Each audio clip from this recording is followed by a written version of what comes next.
Hi, everyone. So, I've been working on this theoretical framework for a few weeks, and I think I'm doing it correctly, although I'm not sure.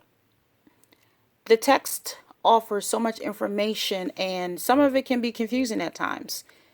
I spent a lot of time rereading just to make sure I was comprehending the information correctly.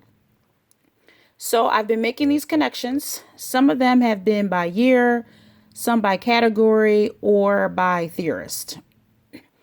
It was interesting to read the early years. I didn't know the IRA wasn't a thing until 1956.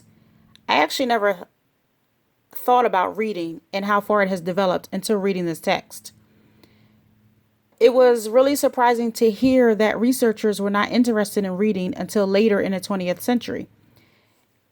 It took pressure from outside the field for researchers to actually study reading because the baby boomers were experiencing so many reading difficulties. So, from that point, we have a plethora of research today. Rosenblatt was mentioned as a rival view of learner and learning process.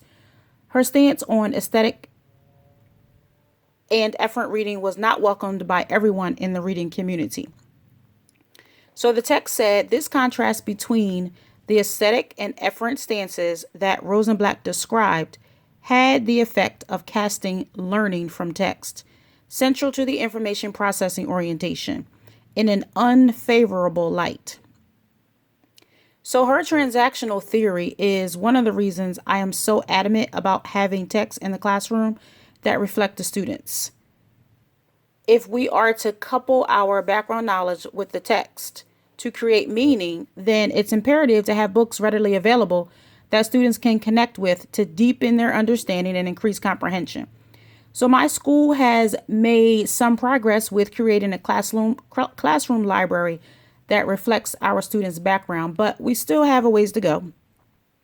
But I found that the hardest part is to get teachers to buy in to the importance of building background knowledge when no one is watching.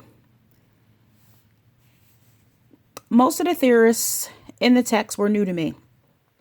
In my undergrad courses, I primarily learned about Piaget, Bruner, Vygotsky, and Skinner. So this text discussed the work of Chomsky and the psycholinguistic theory. So I'm familiar with this theory from the psycholinguistic class I had with Dr. Thurlow. So my background knowledge was activated, therefore, I was inclined to read the section about grammar. Vygotsky and the social cultural perspective were also discussed. I became most familiar with his work in the ZPD when I took the correlates class. So all the information from previous classes is beginning to make sense to me now. So even if I don't fully understand the theory, it is helpful to have some knowledge of it from other classes.